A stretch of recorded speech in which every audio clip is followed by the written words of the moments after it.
오늘 말씀은 요한복음 4장 23절에서 30절 말씀까지입니다.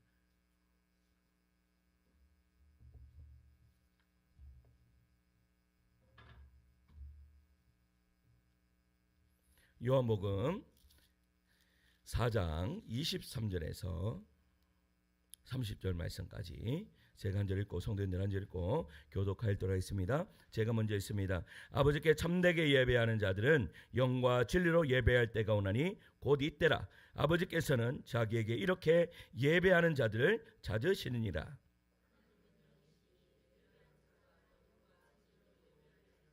여자가 이르되 메시아 곧 그리스도라 하는 이가 오실 줄을 내가 아노니 그가 오시면 모든 것을 우리에게 알려주시리이다. 이때 제자들이 돌아와서 예수께서 여자와 말씀하시는 것을 이상히 여겼으나 무엇을 구하시나이까? 어찌하여 그와 말씀하시나이까? 묻는 자가 없더라.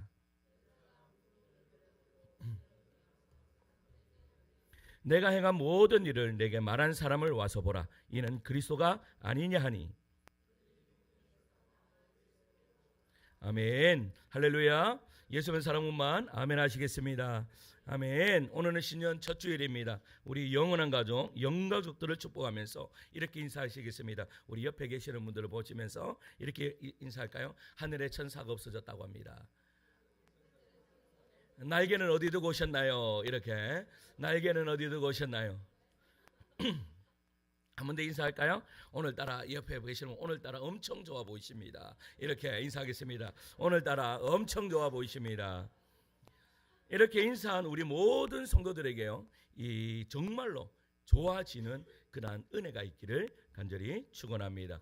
사랑하는 성도 여러분, 우리는 언제가 가장 행복했습니까? 여러분 삶 가운데 언제가 가장 행복했습니까? 우리는 삶의 여러 순간에서 행복을 경험하죠. 어떤 사람은요 결혼식 날 행복하다고 하고, 어떤 사람은 자녀가 태어났을 때 행복하다 하고, 또 어떤 사람은 큰 성취를 이룬 날을 떠올리며 행복하다라고 이야기할 것입니다. 어떤 사람은 차를 사고 행복하다고 이야기할 수 있고, 어떤 사람은 집을 샀다라고 하면서 행복해할 수도 있습니다. 그러나 행복이란요 단순히 이 순간의 기쁨이나 환경에서 오는 만족만은 아니다라는 사실입니다. 언제 가장 행복했는가? 여러분, 미국의 정직 대통령들이요 퇴임 후 기자들이 이렇게 물었습니다. 언제 대통령님은 가장 행복했습니까? 라고 그렇게 물었습니다. 그때 많은 대통령들이요 이렇게 이야기했다고 합니다. 백악관에 처음 들어갈 때 가장 행복했습니다 라고 그렇게 이야기했다고 합니다. 그리고 이어서 뭐라고 이야기했는가 하면 동시에 백악관에서 나올 때가 가장 행복했습니다 라고 그렇게 이야기했다고 합니다. 여러분, 기대와 희망으로 시작했지만 무거운 책임과 부담 속에서 벗어날 때 느끼는 행복감도 행복으로 느껴졌던 것이죠. 그러나 이런 행복은요 오래 지속될 수가 없다라는 겁니다.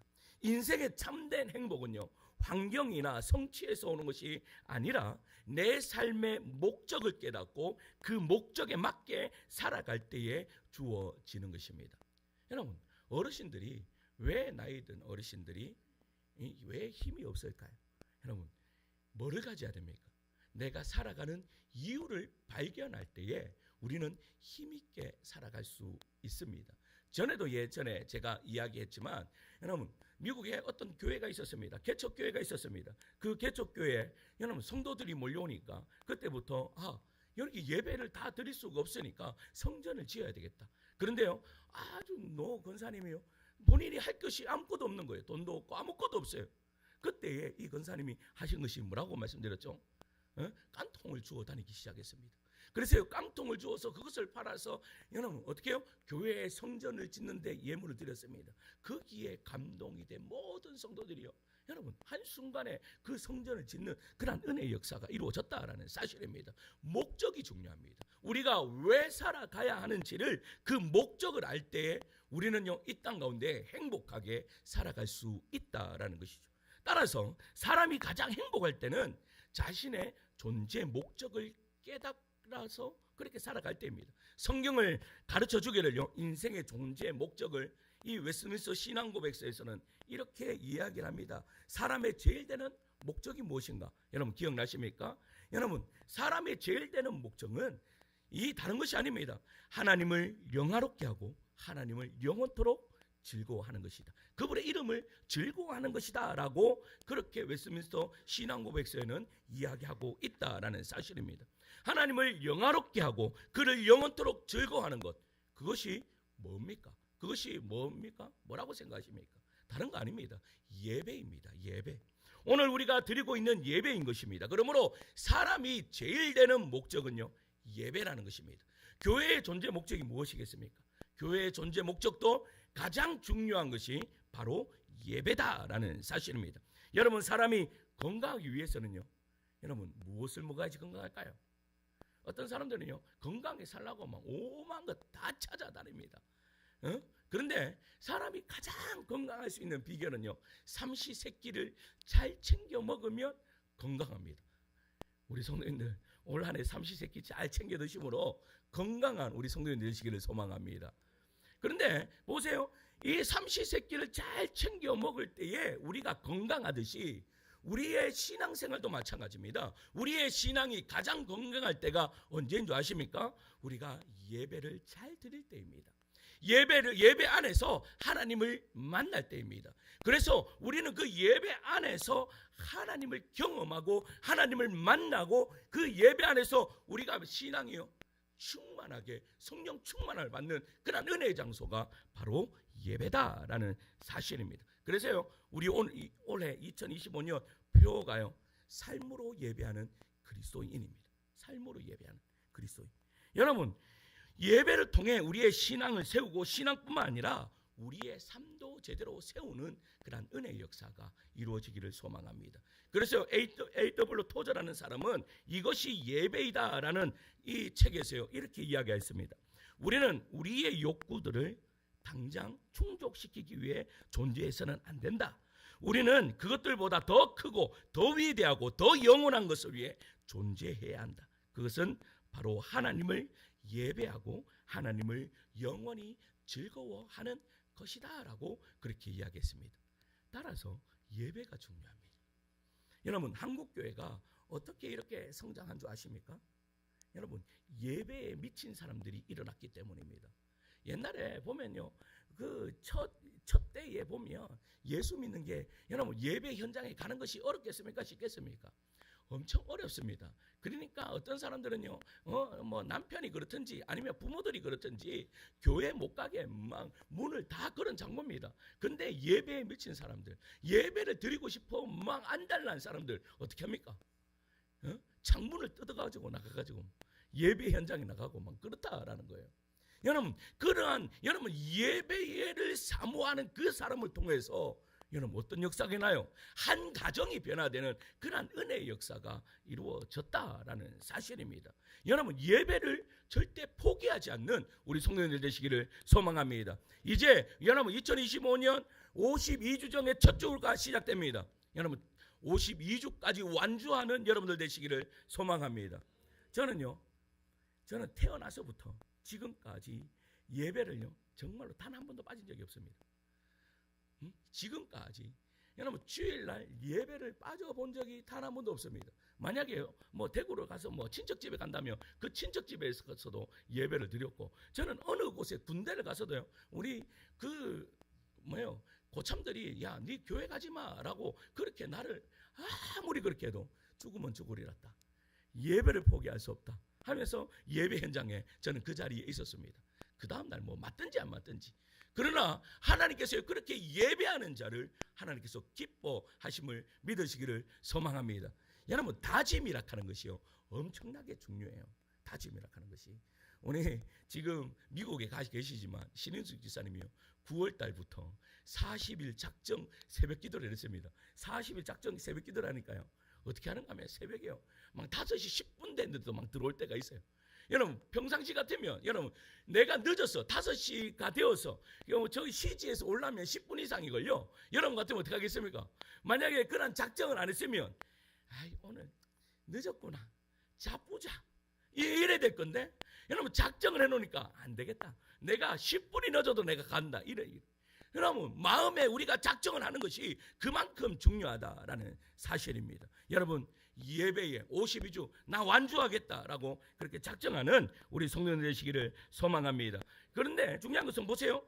예수님을 제대로 만나면 나의 존재의 목적을 어디에서요? 예배 안에서 발견하게 되는데, 여러분 그것을 발견한 사람들이 있습니다. 이사야서에 보면요, 우리를 창조하신 목적이 바로 여기 있다라고 하는데, 이사야 43장 21절입니다. 앞에 보시고 읽겠습니다. 이 백성은 시작.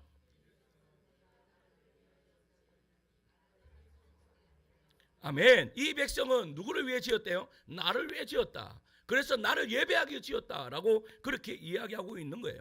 그리고요, 신약성경 에베소서에도요, 성부 하나님께서 우리를 왜 택하셨는가 이렇게 말씀합니다. 에베소서 1장 6절입니다. 읽습니다. 시작.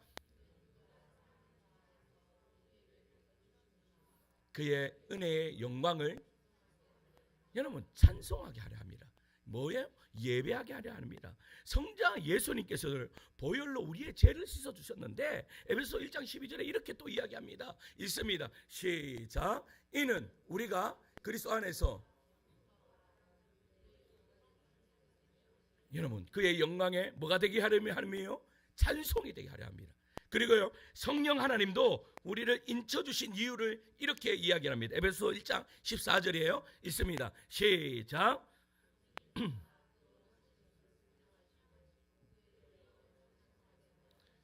아멘. 할렐루야. 여러분 뭐라고요? 하나님은 우리 존재와 우리 삶 자체가 하나님을 뭐 하는 거라고요? 찬송하는 것이다. 그러므로 예배란 인간의 존재의 이유이며 하나님을 하나님으로 찬양하는 것이 바로 예배인 것입니다. 그래서 하나님을 예배하는 예배보다 더 중요한 것은 없습니다. 교회의 존재의 목적도 아까 말씀드렸죠. 예배하기 위해서 교회가 존재한다라는 사실이에요. 그래서 우리가 찬양에서부터 뭐예요? 우리가 모든 축도에 마치기까지 온전히 하나님 앞에 모든 것을 올려드릴 수 있는 그러한 예배, 그러한 예배가 우리가 드리는 그러한 예배가 되어야 된다라는 사실입니다. 그러므로 예배란 인간의 존재 이유다라고 계속해서 제가 말씀드리는 것입니다. 그런데 오늘 본문에 보니까 이렇게 예배하는 자를 어떻게 하신다라고 이야기합니까? 23절, 본문 23절 함께 읽겠습니다. 본문 23절 읽습니다. 시작. 아버지께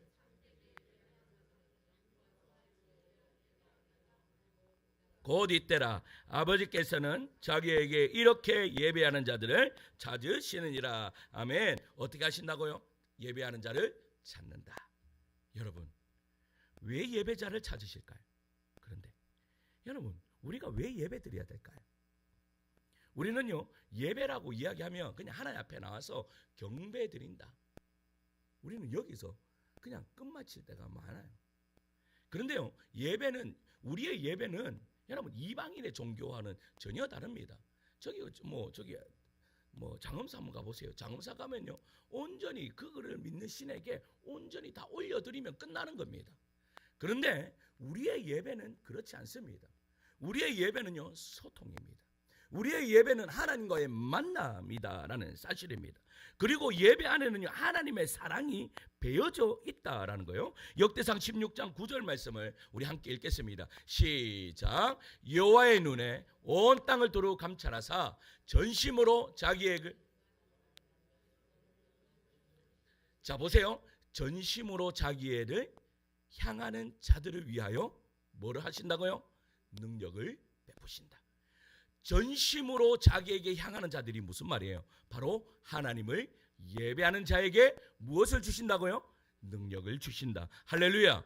여러분 예배할 때 하나님께서 우리에게 능력을 주신다라고 말씀하고 있는 거예요. 예배를 통해서 우리를 회복시켜 주신다라고 그렇게 말씀하고 계시는 것입니다. 사랑하는 성도 여러분, 하나님은요 우리가 예배를 통해서 능력을 베풀어 주실 줄 믿습니다. 예배를 통해 우리를 변화시켜 주실 줄 믿습니다. 예배를 통해 우리를 새롭게 해주실 줄 믿습니다. 그러므로 예배는요 인간의 존재의 이유이며 하나님을 가장 효과적으로 찬양하는 방법인 동시에 위로부터 능력을 받는 통로가 바로 예배다라는 사실입니다. 그래서 오늘 저는 이런 예배를 통해서요, 하나님께서 우리를 어떻게 다듬어 가시는지, 우리를 어떻게 변화시켜 가시는지 그 과정을 함께 살피면서 1년 52주 매주일 드리는 예배가 그냥 피상적인 예배가 아니라 하나님이 받으실 만한 예배, 하나님이 찾으실 만한 예배자가 될 수 있기를 주의 이름으로 축원합니다. 그러면 예배를 통해 하나님이 어떻게 우리를 어떻게 하시는가? 첫째 한번 따라할까요? 자기 자신을 똑바로 보게 하신다. 한 번만 더 따라합시다. 자기 자신을 똑바로 보게 하신다. 여러분, 세상에서 가장 먼 거리가 어디인 줄 아십니까? 여러분, 세상에서 가장 먼 거리가 우리나라에서 반대편의 지구가 아니라 머리에서 가슴까지라고 그렇게 이야기들 합니다. 그러니까 여러분, 무슨 말입니까? 머리에서 이해된 것이 가슴으로 내려오는 데는 한참의 시간이 걸린다라는 것을 이야기하는 것이죠. 또 세상에서 가장 만나기 힘든 사람이 누구인지 아십니까? 세상에서 가장 만나기 힘든 사람 누굴까요? 자기 자신입니다. 자기 자신. 자기 자신을 만나기가 가장 힘들대요. 왜냐하면 사람들은요, 자신과 직면하는 것을 싫어하기 때문입니다. 자신을, 여러분, 자기 자신을 뚜렷하게 보는 것을요, 싫어해요. 자기 자신을 냉철하게 보는 것을 싫어합니다. 그래서요, 너 자신을 알라라고 유명한 이 소크라테스가요, 그의 친구에게 유명한 그 같은 철학자의 친구가 있었습니다. 그런데요, 그 친구는 도덕적으로 방탕한 삶을 살고 있었어요. 그는 소크라테스를 만날 때마다요, 이렇게 이야기해요. 소크라테스, 나는 자네를 좀 싫어하네. 왜냐? 자네를 증오하네. 왜냐하면 내가 자네를 만날 때마다 항상 늘 나 자신을 보게 만들기 때문이라네 라고 그렇게 이야기했습니다. 무슨 말입니까? 늘 너 자신을 알라라고 하는데 자신을 들여다보기 좋다라는 말이에요? 싫다라는 말이에요? 싫다라는 말이에요. 여러분, 예배를 드리는데요, 두 부부가 있었습니다. 두 부부가 있었는데, 그런데 아내가요, 매번 예배 모으면 조는 거예요. 이제 남편이 존다고 하다가 남편만 죽으라고 하면 안 되니까 아내가 조는 거예요. 아내가 조니까 하루는 이제 남편이 이제 집에 와서, 여보, 예배 시간에 좀 졸지 좀 마라고 그렇게 했더니 아내가 뭐라고 했을까요? 에? 뭐라고 했을까요? 여보, 내가 언제 졸았다고 그래요? 여러분, 좋은 사람은 모릅니다. 좋은 사람은 자기가 졸았다고 절대 이야기하지 않습니다. 절대 졸지 않았다고 하죠. 여러분, 한번 보세요. 차 타고 가면서도요, 운전하고 막 있는데 옆에 있는 사람이 막 졸면 졸음이 같이 오지 않습니까? 그런데 옆에 막 이렇게 있다가 옆에 보면, 여보 하면, 나 안 졸았어, 이렇게 이야기합니까? 안 합니까? 이렇게 이야기한다고.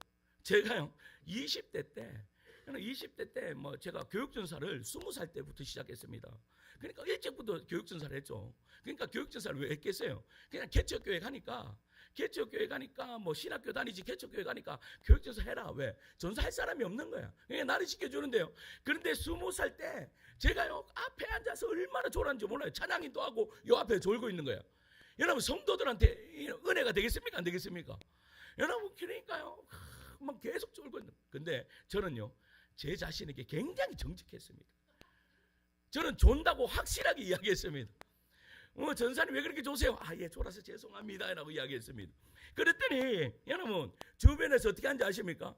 내가 졸려고만 하면 뒤에 있던 권사님이 뒤에서 어깨를 탁 좀 몰아줍니다. 내가 졸려고 느낌만 딱 하면 옆에서 뭐요? 사탕이 막 옵니다.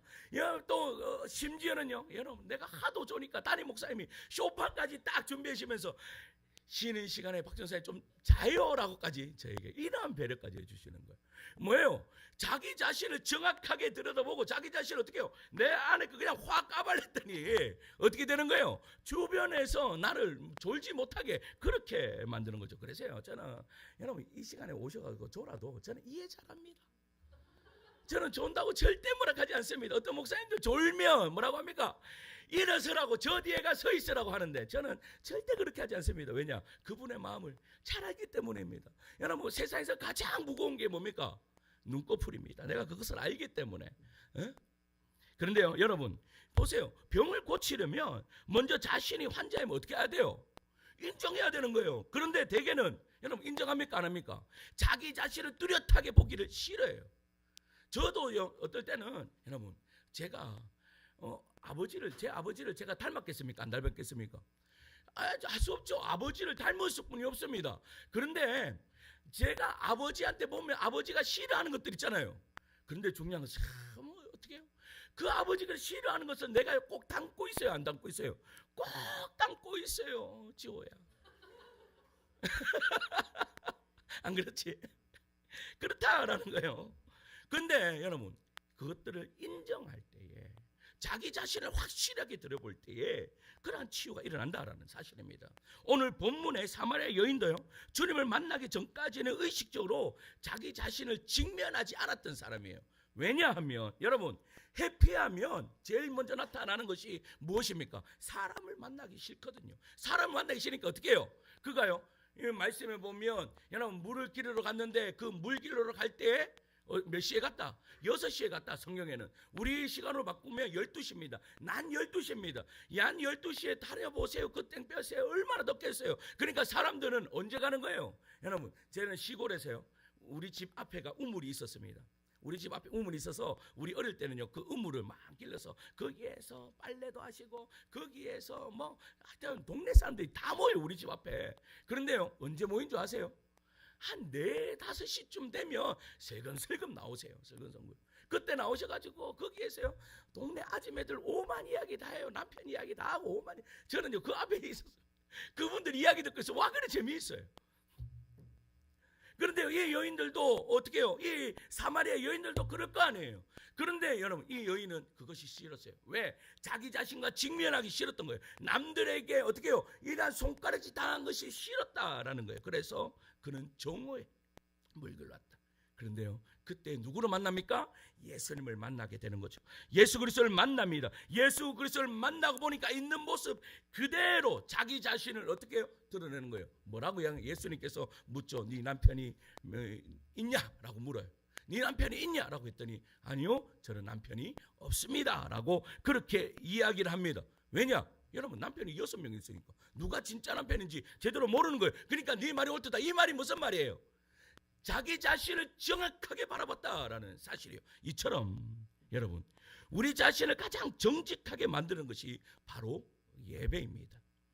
모든 누더기와 같이 덕지덕지 붙은 것들을 다 떼어내고 하나님 앞에 알몸으로 서도록 하는 예배, 여러분은 이런 예배를 아십니까? 이런 예배를 경험한 사람들은요, 공통적으로 반응이 뭔지 아십니까? 내가 죄인입니다라는 겁니다. 내가 죄인입니다라는 거예요. 우리는 새벽마다요, 이렇게 기도하죠. 주여, 우리가 드리는 모든 예배 가운데 하나님의 영광이 충만히 임하게 하여 주옵소서. 우리가 금요 기도회 때도 기도했지 않습니까? 하나님, 우리 주일 예배 가운데 하나님의 영광이 우리 하늘다운 교회에 가득 넘치기를 원합니다. 여러분, 하나님의 영광이 가득 넘치면 가장 먼저 나타나는 것이 무엇입니까? 그 밝은 빛 앞에 나를 어떻게 해요? 완전히 빨가벗긴다라는 사실입니다. 여기서 빨가벗긴다라는 말이 무슨 말이에요? 나의 죄가 완전히 드러난다. 그렇기 때문에 뭐라고 고백하는 거예요? 나는 죄인입니다. 여러분, 왜 그렇습니까? 하나님 앞에 정직하게 서면 나는 몰라도 내 영은요, 먼저 직감하기 때문입니다. 영은요, 압니다. 영은 알아요. 이런 현상이 이사야 선지자에게도 나타났죠. 성전 예배 중에 여호와의 영광을 보게 됩니다. 그때 이 이사야 선지자의 반응이 뭡니까? 화로다 나여 망하게 되었도다. 나는 입술이 부정한 사람이요, 나는 입술이 부정한 백성 중에 거주하면서 만군의 여호와이신 왕을 배웠음이니라라고 되었어요. 여러분, 신약에도 베드로가 나옵니다. 그가 고기 한 마리도, 여러분, 그 갈릴리에는요, 고기 어획량이 대단합니다. 그런데 그 갈릴리에서요, 여러분, 기적이 뭐가 기적인 줄 아십니까? 고기를 못 잡은 게 기적이에요. 여러분, 거기는 가면 그냥 그물 던지면 그냥 나오는 게 고기예요. 그물을 던졌는데 밤새도록 그물을 던졌는데 고기를 못 잡는 게 기적이에요. 그때요, 예수님께서 말씀하시죠. 야, 깊은 데로 가서 그물을 내려라. 여러분, 배에 한가득 잡고 왔을 때에 그 베드로가 봤던 것이 뭐예요? 하나님의 영광을 본 거예요. 예수 그리스도의 빛 대신 그 빛의 예수 그리스도를 본 거예요. 그때 드러났던 것이 뭡니까? 나는 죄인입니다. 주여, 나를 떠나소서입니다. 여러분, 예배는 정확하게 나 자신과 직면하여 서도록 만들어주는 것입니다. 그래서요, 여러분, 예배 한 번만 잘 들어도 우리의 인생이 바뀌어집니다. 예배 한번 잘 드려서 그 예배를요 우리의 삶에 적용하고 그 삶대로 살아가면 우리의 삶이 완전히 바뀌어지는 은혜의 역사가 이루어지는 거예요. 여러분, 나의 죄인됨이 드러나면, 여러분 예배 가운데 나의 죄됨이 드러나면 여러분 기분이 어떻겠습니까? 여러분 어떨까요? 여러분 어떠했습니까? 죄를 지적당해서 고통스러웠나요? 아니면 부끄러웠나요? 아니면 마음이 씁쓸했나요? 여러분 저는 그렇지 않았습니다. 제 경험상 하나님의 영광이 충만히 임함으로 말미암아 내가 죄인입니다라고 고백하는 그 순간 여러분 나의 치부가 드러났는데도 내 안에 여러분 그 시원함, 여러분 내 안에 그만 주님께서 주신 그런 평안함, 말로 표현할 수 없는 그런 은혜가 내 안에 임했다라는 사실입니다. 동의하십니까? 여러분 그래서요 어떻게 됩니까? 그것이 동의가 되고 그것이 그런 은혜들이 여러분 일어나면 우리의 얼굴이 확 펴는 거예요. 그래서요 기도할 때는 막 쫙 하면서 막 얼굴 찡그리고 있다가 여러분 예수님의 영광이 충만히 임하면 그때부터 예수님이 뭐 하시는 거예요? 여러분 다듬질 하시는 거예요. 우리 얼굴을 다듬질 해가지고 우리의 주름살도 없애시고 우리의 모든 거 여러분 성령 충만해 보세요. 여러분 우리 여성분들 보면 여러분 억수로 비싼 화장품 막 쓰잖아요. 막 이렇게 막 바르고 막 하는데 여러분 그것보다 여러분 더 좋은 것이 있습니다. 그것이 뭔가 하면 성령 충만입니다. 예수 그리스도 하나님의 영광이 내 얼굴에 쫙 비치면 그때부터 우리 얼굴이 해와 같이 빛나는 은혜의 역사가 이루어질 줄 믿습니다. 할렐루야. 여러분 그래서요 맥스 루케도라는 사람은요 형통한 날의 은혜라는 책에서 이렇게 이야기했습니다. 뭐라고 이야기했는가 하면 하나님께서 우리를 불러 그분의 얼굴을 보게 하시는 것은 우리의 얼굴을 변화시켜 주시기 위해서입니다. 우리의 얼굴이 바뀌는 것은 쉬운 일이 아니지만 주님은 능히 그 일을 하실 수 있습니다. 하나님께서는 자녀들의 얼굴을 바꾸시는 것을 기뻐하십니다. 수치와 해이로 그늘졌던 얼굴이 은혜와 믿음의 초상으로 변화됩니다. 굳게 담은 턱이 풀리고 골패인 이마가 매끄러워집니다. 그분의 손길이 닿을 때 눈가의 피곤이 사라지고 절망의 눈물은 평강의 눈물이 바뀝니다. 어떻게 그럴 수 있습니까? 예배를 통해서 가능합니다. 좀 더 복잡하거나 좀 더 감당하기 힘든 무엇이 필요한 거라고 기대했습니까? 그렇지 않습니다. 하나님의 계획은 훨씬 간단합니다. 그분은 예배를 통해 우리의 얼굴을 바꾸십니다. 할렐루야. 여러분 예배를 통해 나 자신을 정직하게 발견하면 주여 나는 죄인입니다 라는 눈물이 내 얼굴에서 쭉 흘러나올 때 우리의 얼굴은 펴지는 은혜의 역사가 이루어진다라는 사실이죠. 사랑하는 성도 여러분, 하나님 앞에 정직하게 서는 우리 성도님들 되시기를 소망합니다. 여러분들을 정확하게 바라보기를 소망합니다. 여러분 고3 아이들한테 아이들이 저한테 예전에요 고3 아이들이 저한테 와서 막 상담을 받습니다. 여러분 고1 아이들이 오면 성적과 관계없이 희망을 가지라고 이야기를 합니다. 그러나 고3 아이들이 왔을 때는 성적을 가지고 정확하게 판단해 줘야 됩니다. 왜냐? 여러분 자기 자신을 실력을 정확하게 알 때에 여러분 나의 수준도 높아지기 때문입니다. 내가 무엇이 부족한 걸 알면 그 부족함을 채울 때 내가 더 나은 사람이 될 수 있는 거죠. 우리들도 마찬가지입니다. 여러분 우리에 있어서 신앙생활 하는데요 가장 내가 신앙이 떨어지면 가장 먼저 하는 것이 무엇입니까? 예배 안 나옵니다. 그거 다른 거 수 없어요. 따라서 여러분 예배 안에서 예수님을 만나고 예수님 안에서 여러분들의 얼굴이 활짝 펴지는 은혜의 역사가 이루어지기를 소망합니다. 또 하나 예배를 통해 하나님은 어떻게 하시는가? 둘째 한번 따라할까요? 제2의 인생을 살게 하신다. 한 번만 더 따릅시다. 제2의 인생을 살게 하신다. 여러분 에릭 프롬이라는 사람이 이렇게 이야기했습니다. 대부분의 사람들은 태어나기 전에 죽는다. 여러분 대부분의 사람들은 태어나기 전에 죽는데요. 무슨 말입니까? 대부분의 사람들은요 자신이 누구인지 발견하기도 전에 여러분 세상을 떠난다라는 거란 말이에요. 그런데 예배를 통해 정확한 자기 자신을 직면하면 내가 누구인지를 알게 됩니다. 그리고 그렇게 예배를 통해 나 자신과 직면하는 것이 왜 중요할까요? 왜 중요할까요? 그것은 다른 것이 아닙니다. 나에게 새로운 인생이 열리기 때문입니다. 오늘 사마리아 여인이 주님을 만남으로 어떻게 했는가 보시다. 우리 요한복음 4장 28절이에요. 28절을 읽겠습니다. 시작. 아멘. 여러분, 여자가 물동이를 버려두고 동네로 들어가서 사람들에게 이르되 오늘 여인은요 물길로 나올 때와 전혀 다른 인생으로 새로운 출발합니다. 구약의 대표적인 사회적 약자가요 고아와 가부와 객입니다. 예수님 시대에 유대인들로부터 천대받았던 대표적인 사람이 누구예요? 사마리아인들입니다. 그리고 여자들이었습니다. 거기다가 여러분 이 여인은 사마리아 여인은 언제든지 돌로 죽어도 되는 그러한 여인이었습니다.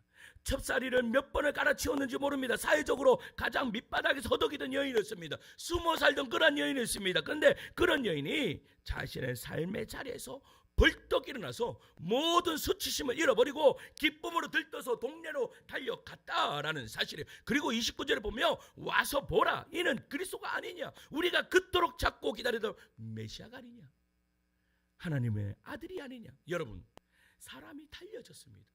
그리고 이 여인의 인도로 어떻게 되었습니까? 30절입니다. 30절 읽습니다. 시작.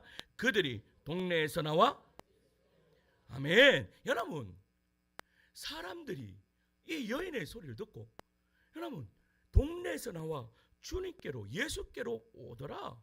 이러한 은혜의 역사가 이루어진다라는 사실입니다.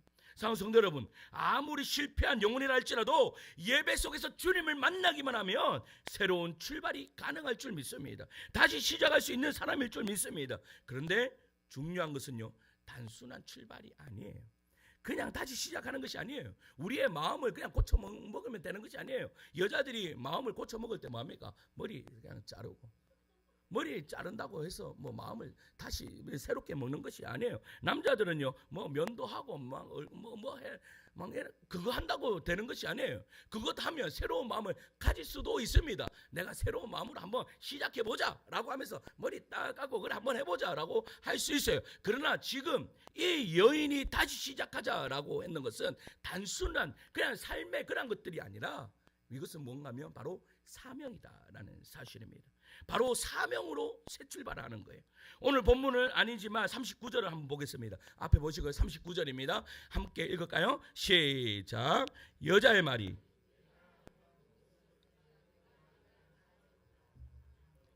그 동네 중에 많은 사마리아인이 예수를 믿는지라. 아멘. 여러분, 그 미천했던 여인이 영혼 구원의 역사를 일으키는 것이었습니다. 사명은요, 사명을 수행하고 있는 것이죠. 사랑하는 성도 여러분, 그러므로 예배는요 인생의 새 출발이긴 하나 사명으로의 새 출발이다. 여러분의 십자가 앞에 바로 정직하게 서기만 하면 우리는 예배당 들어올 때와 나갈 때 전혀 다른 그러한 사람인 것입니다. 사명의 사람인 것이죠. 오늘 이 예배를 떠나갈 때 전혀 다른 사람이 되어 사명의 사람이 되어 떠나가게 될 줄 믿습니다. 이것이 바로 예배입니다. 그러면 이런 예배에 어떻게 임해야 할까요? 오늘 말씀을 마무리하면서요, 정말 이 신앙의 기본적인 이 신앙교육적인 차원에서 몇 가지 말씀을 드립니다. 꼭 실천하셔서 여러분들 매주일 예배가 하늘 앞에 정직하게 자기 자신을 드리는 그러한 성도들 되기를 소망합니다. 첫 번째는요, 철저히 준비해야 됩니다. 모든 일에 그렇듯이요, 예배가 그냥 이루어지는 것이 아닙니다. 철저히 준비가 필요합니다. 우리가 꼭 버려야 할 생각이 살아있는 예배가요 저절로 된 것이라, 오늘도 이 예배가 저절로 된 것인 줄 아십니까? 절대 그렇지 않습니다. 준비되고 준비해야 한다라는 사실입니다. 여러분이 준비할 만큼 역사가 일어나는 거예요. 여러분 마음의 준비를 하셔야 됩니다. 여러분 생각의 준비를 하셔야 돼요. 이런 모든 것들을 준비하셔야 되죠. 그렇다면 어떤 준비를 해야 되는가? 첫째는요, 몸을 준비하셔야 됩니다. 몸을. 여러분 예배는요 영적인 행위이지만 우리의 몸을 준비하는 것도 하나님께 온전히 나아가는 데 중요한 요소입니다. 여러분 몸이 피곤하면 안 돼요. 예배할 때. 여러분 예배 드리기 위해서 최상의 컨디션을 유지해야 됩니다. 저도요 앞에 설교하기 위해서요 최상의 컨디션을 제가 유지하려고 무단히 노력합니다. 그래야지 내가 최상의 컨디션을 유지해야 저도요 어떻게 말씀을 선포하는 것이 쉬운 거예요. 여러분 제가 가장 설교하기 힘들 때가 언젠가 하면 새벽 시간입니다. 새벽 시간은요 제가요 여기 있으면 죽을 것 같습니다. 여기 어떻게 목소리도 안 나오는데 목소리도 안 나오죠. 막 이 뭐 잠에서 깼나 안 깼나 막 이러면 어떨 때는 막 피곤하면 그래요. 그런데요 내가 새벽에 내 영혼이 맑잖아요. 그러면요 설교 한 2페이지 준비했는데 한 4페이지 할 때가 있습니다. 여러분 뭐예요? 그만큼 컨디션이 중요하다라는 사실이죠. 따라서 그런데 우리 성도님들도 마찬가지입니다. 여러분 토요일 날 여러분 일찍 주무셔야 됩니다. 저도 일찍 자려고 문단히 노력하는데 제가 일찍 잘 수가 없는데 근데 일찍 주무셔야 됩니다. 그래야 여러분 와서 어떻게 해요? 최상의 컨디션으로 어떻게 하나님을 예배할 수 있습니다. 몸을 준비하는 이유는 간단합니다. 피곤하고 준비되지 않는 몸을 마음까지 흐트러지는 거예요. 그래서 하지만 반대로 잘 준비된 몸은 마음을 집중을 도우며 하나님께 드리는 예배에 온전히 몰입하게 한다라는 사실입니다. 우리의 몸을 단순한 도구가 아니라 하나님을 경배하는 거룩한 수단이다라는 사실이죠. 따라서 토요일은요 예비일이에요. 토요일은 예비일이에요. 그래서요 유대인들은 그래서 그랬는지 모르겠어요. 유대인들은요 안식일이 언제인 줄 아십니까? 예? 토요일이 언제예요? 여러분 보세요. 금요일 저녁부터 토요일 해질 때까지가 안식일입니다. 그러니까 금요일 저녁부터 시작해서 토요일 해질 때까지 안식일인 거예요. 그러니까 금요일 저녁부터 안식일이 시작되는 거예요. 우리도 왜 그럴까요? 이유는 단순히 다른 것이 아니에요. 금요일 저녁부터 준비하라라는 말이죠. 그런데 그들이 모이는 것은 언제 모여요? 안식일날 토요일날 모입니다. 그러나 안식일이 언제요? 토요일부터. 우리도 마찬가지. 토요일 저녁부터 우리는 예배를 준비할 수 있는 여러분들 되시길 바랍니다. 두 번째는요 마음을 준비해야 됩니다. 여러분 이 자리에 나오는데 기대하는 마음으로 오셔야 돼요. 오늘 어떠한 말씀을 나에게 주실까? 여러분 하나님의 음성을 여러분 얼마나 들을 수 있으십니까? 여러분 우리가 기도하는 건데 하나님의 음성을 매일 들으면 얼마나 좋을까요? 근데 하나님이요 우리에게 가끔 오십니다. 가끔. 저도요 목사지만 하나님이요 가끔 오십니다. 근데 자주 오실 때가 있습니다. 그게 언제예요? 말씀하실 때. 하나님의 예배할 때예요.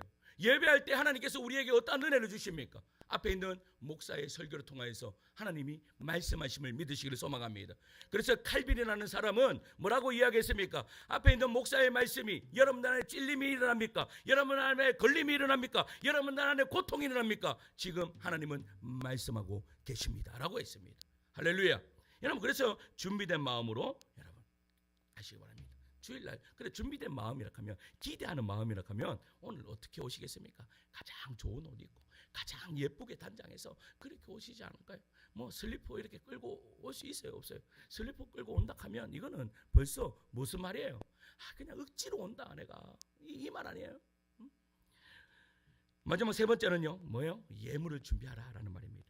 물질은 우리의 마음입니다. 저에게 가장 힘든 저는요 될 수 있으면 이 헌금 설교는 하지 않으리라. 왜냐? 여러분의 형편과 처지를 다 알지는 못하지만 그래도 알잖아요. 그럼에도 여러분 불구하고 신앙생활에 꼭 필요한 것이 뭔가 바로 헌금생활이다. 여러분 왜요? 이거는 교육 차원에서 해야 되는 것 같아요. 그러니까 저는 이제 오늘 하고 안 하겠습니다. 저도 하기 싫어요. 왜냐? 하나님은 은혜 주신 대로 하는 거니까. 그런데 뭐요? 목사가 해야 될 것은 여러분 이것으로 통해서 목사가 하라고 하는 것 가르치지 않아서 못했다면 그건 누구한테 책임 있는 거예요? 저한테 책임 있는 거예요. 그래서 내가 만약에 하나님께 주시는 그런 복을 누리지 못했다. 누구한테 책임 있는 거예요? 내한테 책임 있는 거예요. 여러분 하나님 앞에 여러분 마음이 있는 곳에 물질이 있다라고 이야기를 했습니다. 요즘에는요 제가 개척을 하고 나서 이러면 안 되는데 교회하고 저하고 이렇게 분리가 돼야 되는데 이게 이제 개척이 이제 빨리 이제 단계가 들어서고 이러면 정확하게 분리가 될 것 같은데 지금도 분리하려고 굉장히 노력하는데 분리가 잘 안 돼요. 분리가 그냥 제가 교회 물건 살 때 그냥 제가 그냥 사봅니다. 사보고 그냥 뭐 얼마 안 하는 거네 그냥 나 왜 다 내 것 같으니까 제 거가 여러분들 겁니다. 아시겠죠? 제 게 여러분들 겁니다. 그래서 다 제 것 같으니까 그냥 그렇게 하는 거예요. 뭐예요? 제 마음이요. 완전히 어디 있다라는 말이에요. 완전히 교회 여기에 있단 말이에요. 그래서 교회 뭐 하다가요. 예쁜 거 보이면 이 예쁜 잔 누가 쓰면 참 좋겠다. 이건 또 뭐 하면 누가 썼으면 참 이래 되는 거예요. 마음에 있는 곳에 여러분 물질이 있음을 믿으시기를 소망합니다. 마지막 또 여러분 우리가 어떻게 해야 되는가? 적극적으로 참여해야 돼요. 예배를 보면 안 돼요. 예배를 구경하러 오면 안 돼요. 예배는요 만남이에요. 미천한 피조물이 창조주 하나님을 만나는 거예요. 제가 예전에 알던 찬양이 있거든요. 참 재미난 찬양인데 여러분들 아실 수 있어요. 여러분 CCM 가수 중에 다윗과 요나단을 아시는 분 한번 손 한번 들어보세요. 참 나이가 있으시면 아이들 아무도 모르잖아. 장인 아나 모르잖아. 봐요. 이게 세대 차이입니다. 이 다윗과 요나단이 6집에 넣는 찬양인데 한번 여러분 어떤 교회에서 이 6집의 찬양을 가지고 이 뭐 영상을 안 만들었던 거 재밌어서 한번 보겠습니다.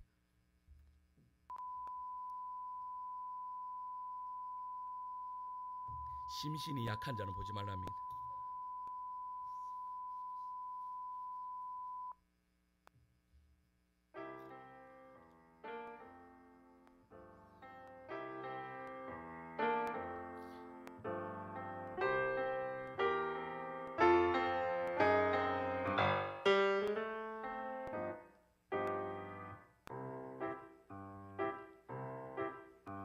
예배 시간에 5분씩 늦어 헐레벌떡 뛰어가는 성도, 주일 학교 공과를 교회 가는 버스 안에서 한번 읽어보는 교사, 남들은 직분 맡아 봉사하는데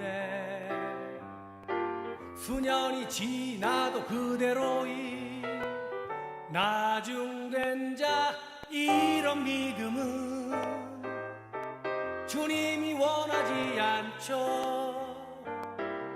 오, 안 돼요, 안 돼. 주님이 원하지 않죠.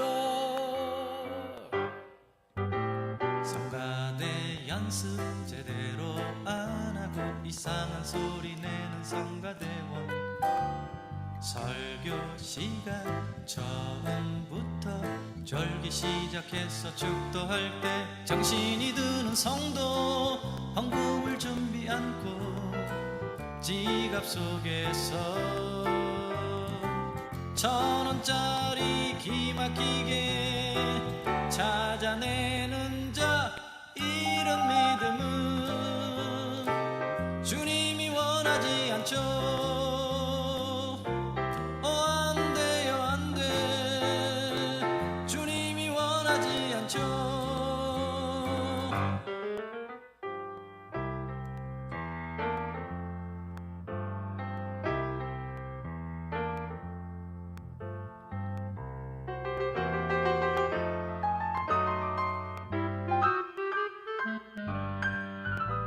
예배 시간에 삐삐 소리로 모두의 시선을 받는 성도, 교회 일을 상의할 때 반대를 위한 반대로 분위기 망치는 성도님, 교회 문 나아갈 때 주님과 작별하여 생활 속에서 주님과는 별거하는 자, 이런 믿음은 주님이 원하지 않죠. 오, 안 돼요, 안 돼. 주님이 원하지 않죠. 우리의 예배는 감격이 있어야 하는데, 우리의 봉사는 사랑이 넘쳐야 하는데, 우리의 믿음은 생명이 있어야 하는데, 안 돼요, 안 돼. 선생님, 집사님, 장로님, 성도님, 성가대 여러분, 여러분 어떻습니까? 자신을 한번 점검하면 어디에 속합니까? 막 5분 늦어가지고 막 뛰는 성도입니까? 아니면 어떻습니까? 여러분 참 이 재미난 이 글을 가지고 이렇게 찬양을 했지만, 여러분 이 현실이 우리의 현실 아닌지 한번 생각해 보시고, 예배는요 만남이라는 사실을 적극적으로 마음을 다해 참여하시는 그런 성도님 되시기를 소망합니다. 마지막으로요, 여러분 깨달은 대로 실천해야 한다라는 사실입니다. 예배는요 최종 목적지는 예배당이 아닙니다. 예배는요 어디에요? 오늘 본문의 이 사마리아는 여인은 어디로 갔습니까? 동네로 갔다라고 말합니다. 자신의 삶의 현장으로 들어갔다라는 거예요. 제가 2025년 표어를 생각하면서 예배하는 그리스도인이라고 정하려고 했습니다. 그런데 그 앞에요 더 붙였어요. 단어를 붙였어요. 삶으로 예배하는 그리스도인. 왜냐하면 참된 예배자는요, 예배당에서만 일어나 삶의 현장으로 나아가기 때문입니다. 주일날 말씀을 받으면 그 말씀을 어디서 실천할 수 있다? 우리의 삶에서 실천할 수 있다라는 사실입니다. 따라서 제가 금요일날 말씀을 드렸지만 우리의 삶에요, 하나님의 말씀으로 순종하는 삶으로 우리의 삶이 축적되어질 때 우리의 삶은 아름답게 빛나는 은혜의 역사가 이루어질 줄 믿습니다. 우리 2025년 정말 힘있게 달려가는, 여러분 예배에 우리의 정말 목숨을 걸기까지 예배를 사수하는 것이기를 주님의 이름으로 이 시간에 찬양할까요? 이 시간에